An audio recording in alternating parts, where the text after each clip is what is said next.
Hello दोस्तों, आपका स्वागत है आपके अपने चैनल ग्रो इंडिया में। तो दोस्तों, हम इस वीडियो में डिस्कस करेंगे शेयर मार्केट की एक फंडामेंटल स्ट्रॉन्ग कंपनी के बारे में कि उसमें कितना परसेंट डिस्काउंट उपलब्ध है और उस कंपनी का एनालाइज करेंगे एंड उस कंपनी में एमएफ होल्डिंग किस प्रकार से है एंड मार्केट कैप उसका किस प्रकार से है।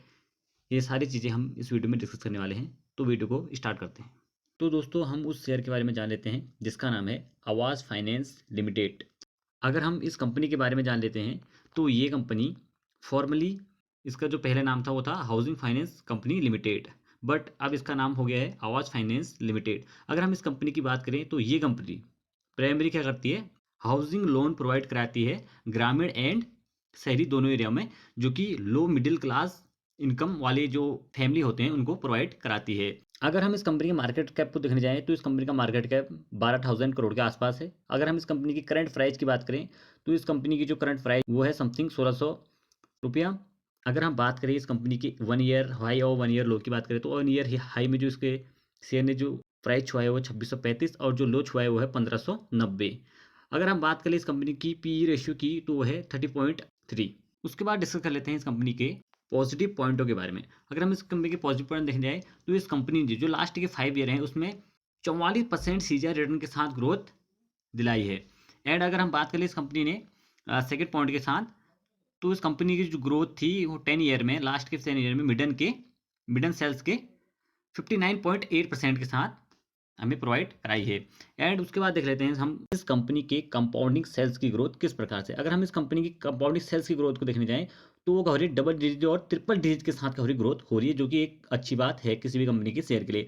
तो अगर हम इसके 10 ईयर की जो सेल्स की ग्रोथ देख रहे हैं वो है 123% के साथ ग्रोथ हो रही है। अगर हम इसके 5 ईयर की बात करें तो 34% के साथ ग्रोथ हो रही है सेल्स में। अगर हम 3 ईयर की बात करें तो 22% के साथ ग्रोथ देखने को मिल रही है। अगर हम एक साल की बात करें तो 24% के साथ सेल्स में ग्रोथ देखने को मिल रही है। उसके बाद अगर हम देख रहे हैं कंपाउंडिंग प्रॉफिट की ग्रोथ, तो वो भी कवरेज डबल डिजिट के साथ ही ग्रोथ हो रही है। अगर किसी भी शेयर में कंपाउंडिंग प्रॉफिट की ग्रोथ डबल डिजिट या ट्रिपल डिजिट के साथ हमें उपलब्ध हो तो वो कंपनी का शेयर क्या माना जाता है, फंडामेंटली काफी स्ट्रॉन्ग माना जाता है।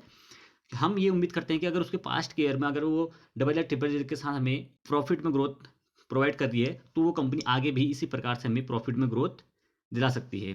तो अगर हम इसके प्रॉफिट की ग्रोथ देखने की चाहें तो 10 ईयर में तो स्टेट अवेलेबल नहीं है, बट अगर हम 5 ईयर की बात करें तो 44% के साथ ग्रोथ हो रही है। अगर हम 3 ईयर की बात करें तो 27% के साथ ग्रोथ देखने को मिल रही है। अगर हम एक साल की बात करें तो सेम 3 ईयर की तरह 27% के साथ ग्रोथ देखने को मिल रही है प्रॉफिट में। उसके बाद अगर हम इस कंपनी की स्टॉक प्राइस सीजीआर रिटर्न को देखने जाएं तो वो भी हर डबल डिजिट के साथ ही ग्रोथ हो रही है। अगर हम 10 ईयर और 5 ईयर की बात करें तो स्टेबल नहीं है, बट अगर हम 3 ईयर की बात करें तो 13% के साथ ग्रोथ देखने को मिल रही है। अगर हम एक साथ की बात करें तो -36% के साथ हमें गिरावट देखने को मिल रही है। ये गिरावट इसलिए है क्योंकि हम देखते हैं कि अभी जो भी फाइनेंस सेक्टर की कंपनियां हैं, हाउसिंग फाइनेंस सेक्टर की कंपनियां हैं, वो सभी अभी गिरावट के साथ परफॉर्म कर रही है। पूरा मार्केट रिसेशन के दौर में चल रहा है, इसलिए इस कंपनी के शेयर में भी हमें गिरावट देखने को मिल रही है। उसके बाद देख लेते हैं इस कंपनी की, अगर जब भी मार्केट में तेजी आएगी तो इस कंपनी के शेयर में भी इसी प्रकार से तेजी हमको देखने को मिलेगी, जैसे कि हम पास्ट ईयर में देख सकते हैं। उसके बाद अगर हम इस कंपनी की रिटर्न ऑन इक्विटी की बात करें तो वो भी डबल डिजिट के साथ ही ग्रोथ हो रही है। अगर हम 10 ईयर की बात करें तो 13% के साथ, 5 ईयर की बात करें तो वो भी 13% के साथ ग्रोथ हो रही है। अगर हम 3 ईयर की बात करें वो भी 13% के साथ ग्रोथ हो रही है। अगर हम लास्ट ईयर की बात करें तो वो 14% के साथ हमें मिल रही है। तो इस प्रकार से इसके हम कंपाउंडिंग सेल्स की ग्रोथ, कंपाउंडिंग प्रॉफिट की ग्रोथ और CGR return and return on equity को देख सकते हैं। उसके बाद डिस्कस करते हैं हम इस कंपनी के शेयर होल्डर पैटर्न को। अगर हम इस कंपनी के शेयर होल्डर पैटर्न को देखने जाएं तो उसमें जो प्रमोटर का स्टेक है वो है 39.15%। अगर हम इसके सितंबर के क्वार्टर में प्रमोटर का स्टेक दें तो वो था 39.16%। तो जो इसमें प्रमोटर का स्टेक है वो थोड़ा बहुत क्या हो रहा है, टीम दिखाई दे रहा है, थोड़ा बहुत घट रहा है। अगर हम इसमें एफआई के इन्वेस्टमेंट देखने जाएं जिसको हम कहते हैं फॉरेन इन्वेस्टर, तो उनका जो इन्वेस्टमेंट है इस कंपनी में वो है 37.91%। अगर हम सितंबर के क्वार्टर में इनका स्टेक देखने जाएं तो वो था 37.67%। तो हम देखते हैं कि जो एफआई का इन्वेस्टमेंट है इस कंपनी के शेयर में सितंबर के क्वार्टर से दिसंबर के क्वार्टर तक क्या हुआ है, ग्रोथ हुई है।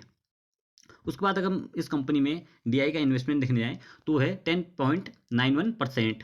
तो हम डीआई का स्टेक इस कंपनी में हमें ट्रिम देखने को मिल रहा है थोड़ा बहुत, जैसे कि आप देख सकते हो पहले 11.01 था, उसके बाद हम देखते हैं कि 10.91 हो जाता है। अगर हम इस कंपनी में पब्लिक की इन्वेस्टमेंट देखने जाएं तो है 12.03%।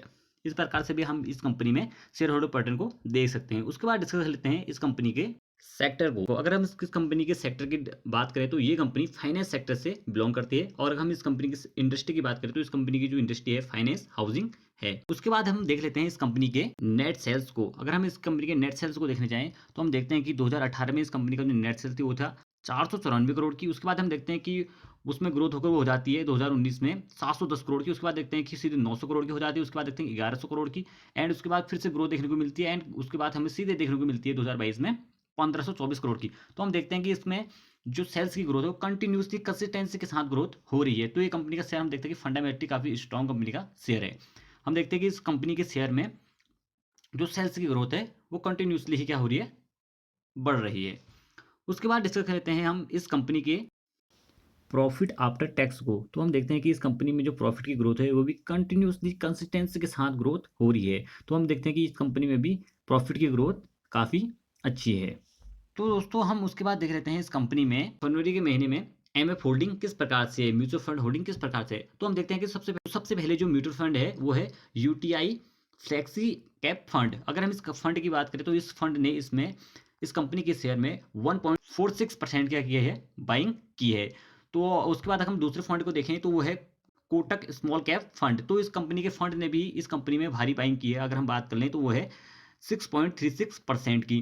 तो अगर उसके बाद हम दूसरे फंड को देखने जाएं तो वो है सुदराम मिड कैप फंड।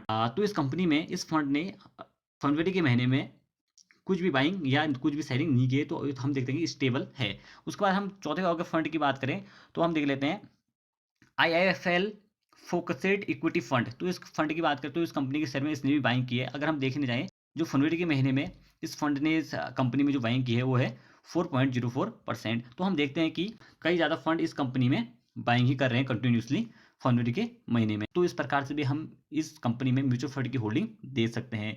तो दोस्तों उसके बाद डिस्कस कर लेते हैं हम इस कंपनी के चार्ट को या इस कंपनी के रिटर्न के बारे में। तो अगर हम इस कंपनी के ऑल टाइम रिटर्न की बात करें तो इस कंपनी ने अभी तक जो लोगों को रिटर्न प्रोवाइड कराया वो है 104%।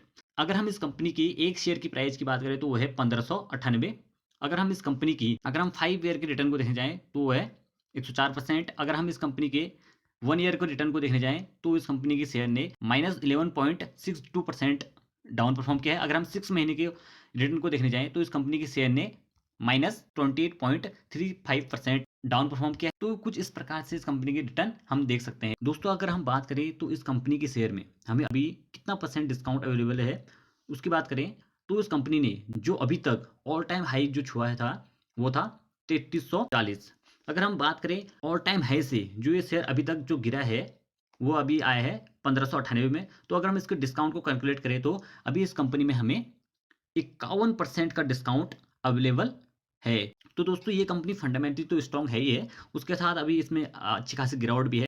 तो अगर आपको लगे कि ये कंपनी में अभी अच्छा खासा डिस्काउंट हमें अवेलेबल है और ये कंपनी फंडामेंटली काफ़ी स्ट्रॉन्ग कंपनी है एंड इसमें अभी गिरावट भी काफ़ी अच्छी है एंड हमें ये अच्छी पीवी रेशियो के साथ उपलब्ध है, तो तभी आप इस कंपनी के शेयर में स्टेक लेने के बारे में सोच सकते हो अपनी स्टडी के अनुसार। आप किसी की भी बातों में या बहकाव में आकर किसी भी शेयर में इन्वेस्टमेंट नहीं करते हो शेयर मार्केट में, तो आप अपनी स्टडी के अनुसार इस कंपनी के शेयर में इन्वेस्टमेंट कर सकते हो। तो ये कंपनी वैसे फंडामेंटली काफ़ी स्ट्रॉन्ग है। लेकिन आपको ये वीडियो अगर इन्फॉर्मेटिव लगी हो या नॉलेजेबल लगी हो तो प्लीज़ इस वीडियो को लाइक कीजिए एंड इस चैनल को सब्सक्राइब कीजिए। मिलते हैं अगली वीडियो में, तब तक के लिए बाय बाय दोस्तों।